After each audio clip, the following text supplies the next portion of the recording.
கடவுளுக்கு நன்றி. Catholic news RC காலை ஜெபத்திற்கு வரவேற்கிறோம். இன்று ஆண்டவர் உங்களுக்கு அமைதியை தர விரும்புகிறார். புனித மத்தேயு எழுதிய நற்செய்தி 7ஆம் அதிகாரம் 7 முதல் 11 வரை உள்ள இறை வார்த்தைகள்.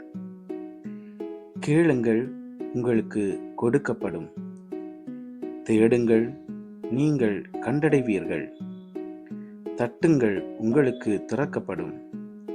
ஏனெனில் கேட்போர் எல்லோரும் பெற்றுக்கொள்கின்றனர், தேடுவோர் கண்டடைகின்றனர், தட்டுவோருக்கு திறக்கப்படும்.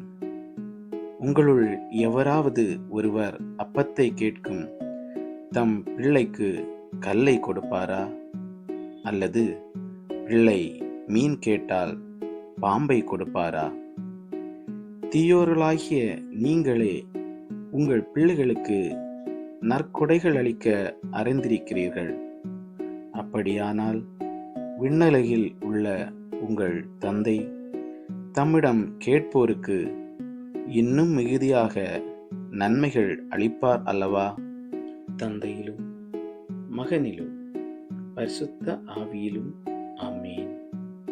என் வாழ்க்கைக்கு அர்த்தம் தரும் பரலோக தந்தையே, இந்த நாளை மட்டுமல்ல, என் முழு வாழ்க்கையையும் உமது மகிமைக்காக அர்ப்பணிக்கின்றேன்.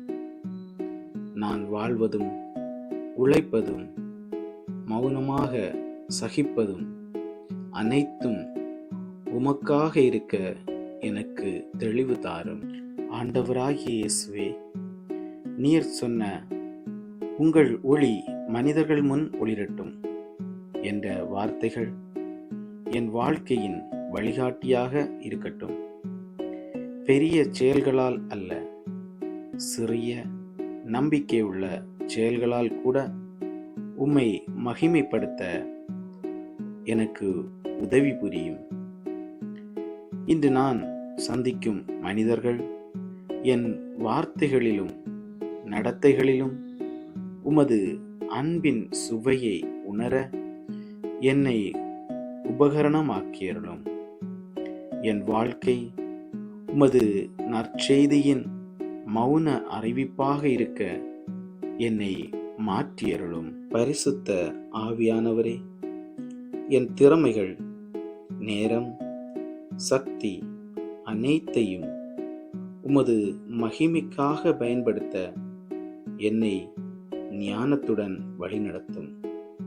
பரிசுத்த கன்னிமரியாவே, என் வாழ்க்கை முழுவதும் உமது மகனை நீர் மகிமைப்படுத்தியது போல நானும் இறுதி வரை அதே நோக்கில் வாழ எனக்கு துணை புரியும். ஆமேன்.